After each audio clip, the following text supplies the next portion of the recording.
It has been 2 months since the boycott of Bud Light started, and it is destroying the company. I want to take a closer look to see what we can learn from this, because it seems to be the worst marketing decision of all time.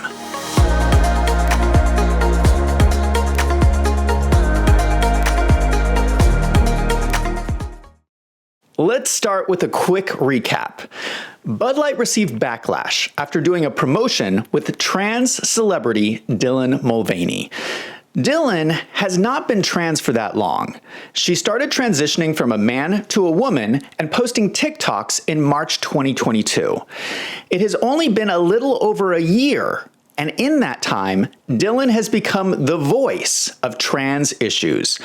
Previously, Dylan was a male actor performing in shows like The Book of Mormon on Broadway. So what was the controversy? Bud Light was the leading beer in the US.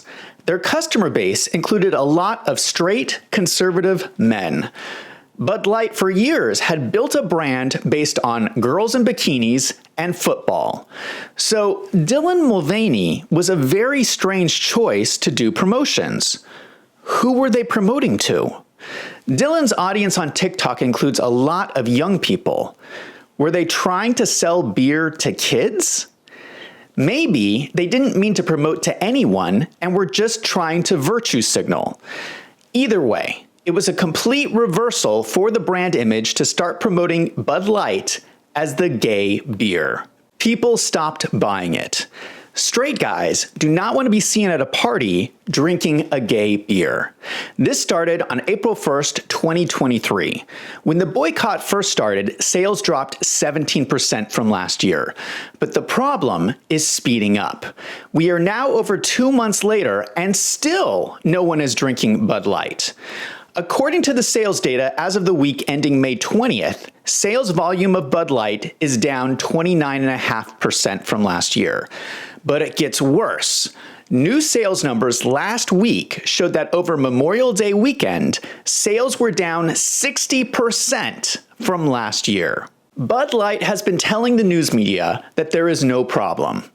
The company CEO explains that Bud Light only accounts for 1% of the overall company's sales and that he's not worried about the boycott.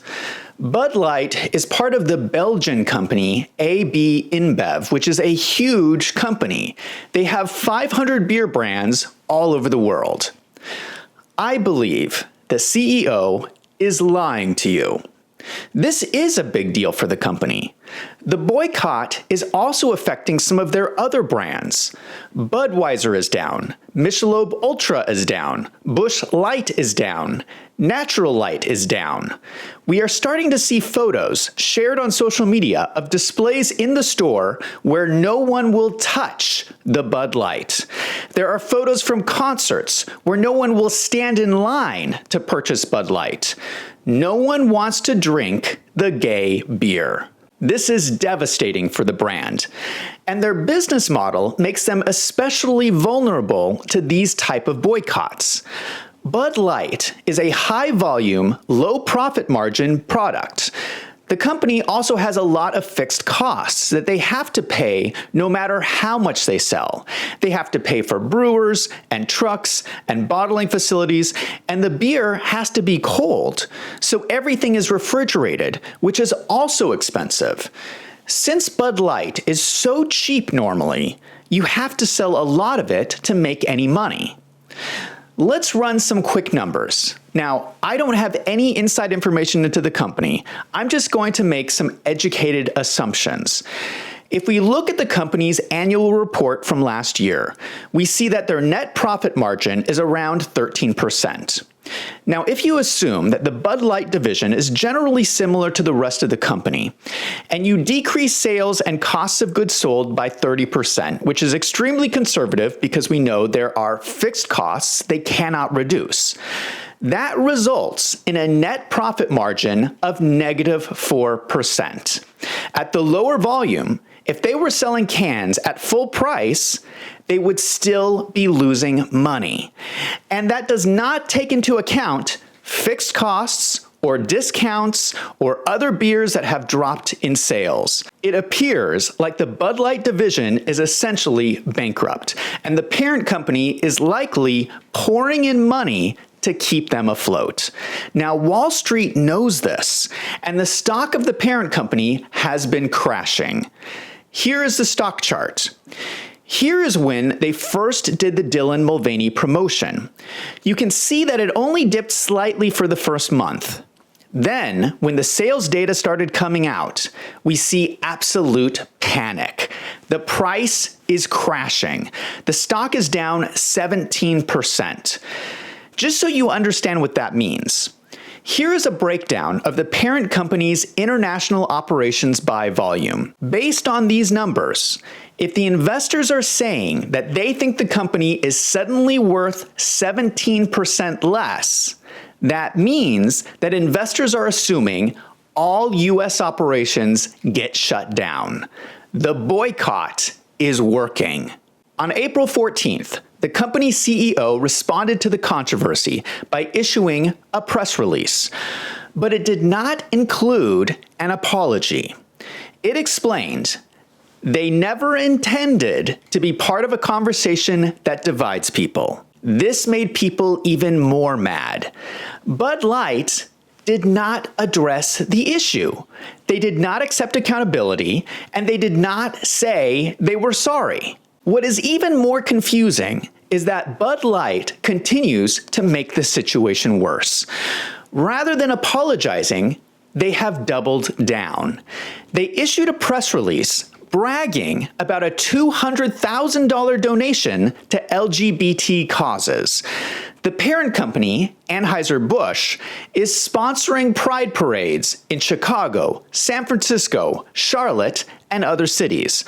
Bud Light is co-sponsoring an all-ages drag show party at a pride event in Flagstaff, Arizona. And then came the Target scandal. This is the same business situation. Target is also a high-volume, low-profit margin business. So if a boycott lasts too long, Target will go bankrupt. Target has had Pride merchandise in previous years, but they went more extreme this year, highlighting trans swimwear and trans children's books for ages as young as 2 years old.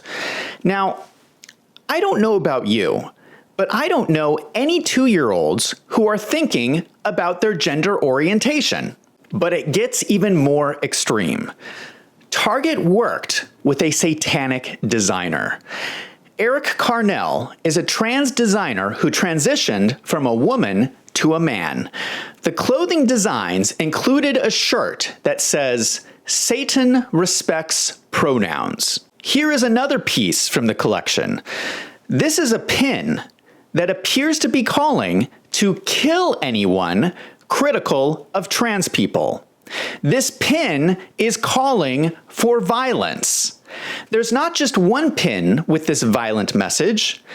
Here's another one, and another one, and another one. To be fair, since the controversy, this designer has come out and said that they are not a Satanist, and the outrage is misplaced. Now, we obviously cannot know what this person believes, but I can see this shirt. Do you see the word Satan? I see the word Satan. I think it's reasonable to describe this as satanic merchandise. For the sake of clarity, Target did not carry the satanic or violent items in the store. But I think that's even worse.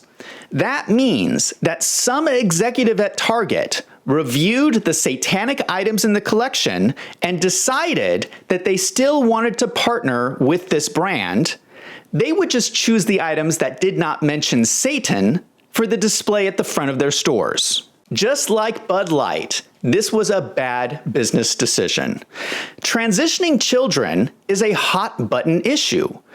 Target is alienating the majority of their customer base for a very small niche community. They are enraging any conservative Christian by displaying satanic merchandise at the front of the store. Would Target ever display Christian brands with crosses on them in front of the store? In fact, what they could do is they could have a Christian section right next to the satanic section and see where most people shop. But of course, they're not going to do that because it is a bad business idea. Now I know I'm going to get angry comments on this video from trans activists for even talking about this topic. But I'm sorry, you cannot call me a homophobe because I am gay. I rarely talk about it, but I came out on YouTube many years ago, back before it was cool. So I think that I should be able to talk about this subject, and honestly, I think that anyone should be able to talk about their concerns. It's not hateful to state the obvious, that this was a bad business decision.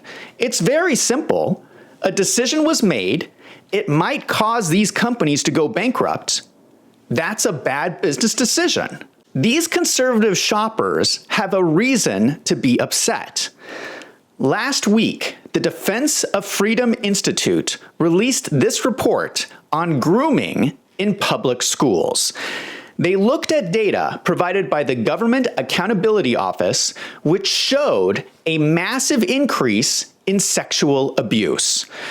The report explains that a teacher who sexually abuses children is, on average, passed to 3 school districts and may have as many as 73 victims.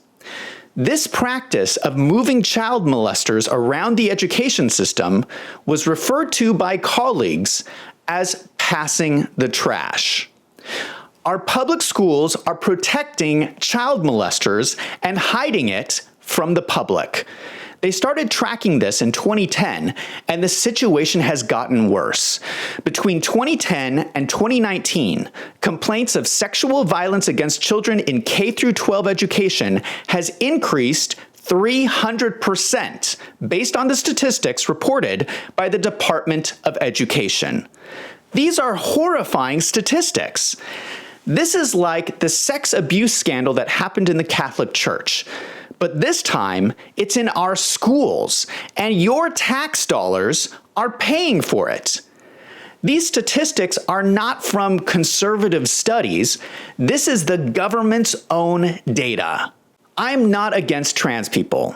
I have friends who are trans, who are wonderful people. I think most people are fine with trans people living their life in a way that makes them happy. But you cannot ignore that there are controversial issues going on.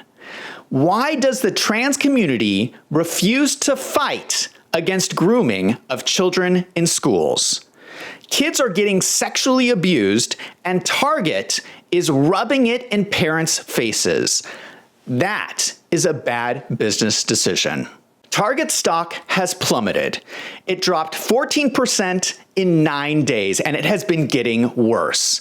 The stock is currently down 21%. Target responded by issuing a press release. They did not apologize, but they did remove some items and move the remaining items to the back of the store. But an internal memo shows Target referring to the boycotting customers as extremist. These internal documents show that Target views the customers as the enemy. So the real question here, with both Bud Light and Target, is why is this happening? There's an old saying in business that says, the customer is always right. Are you familiar with this?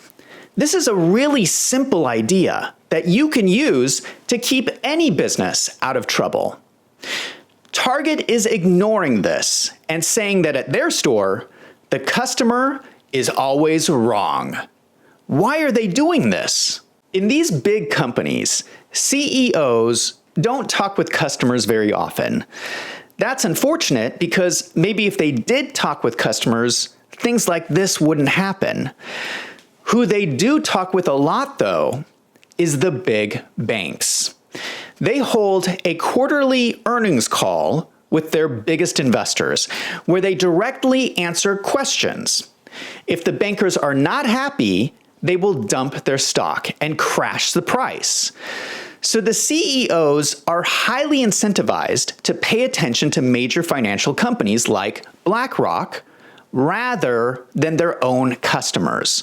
Plus, as a CEO, you get paid more if the stock price does well. So CEOs would rather screw over their customers rather than risk angering the banks. The way to keep the banks happy is through ESG.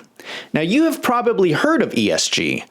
It is the social credit score for companies that is being pushed by BlackRock. A video from 2017 resurfaced this week with BlackRock CEO Larry Fink talking about ESG.